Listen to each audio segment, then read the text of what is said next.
মানি square. আজকে এই মানি স্কোয়ারের যে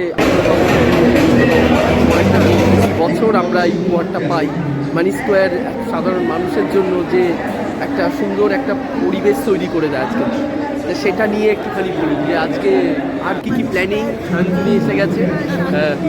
মানি স্কোয়ার 18 বছর হলো আমাদের কলকাতায় পথ চলা, প্রাপ্তবয়স্ক হলো।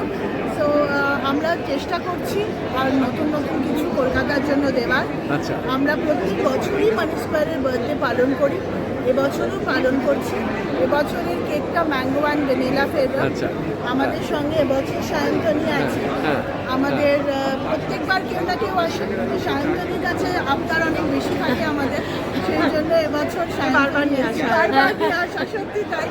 আর সায়ন্তনী ম্যাঙ্গো ফ্লেভার আমার খুব পছন্দ, তাহলে ম্যাঙ্গো ফ্লেভার পছন্দের, সেই জন্য আপনারা দেখুন, আপনারাও খাবেন, আপনারা দেখুন। আমাদের নিশ্চয়ই এই যা আমরা আয়োজন করেছি আপনাদের জন্য ভালো লাগবে।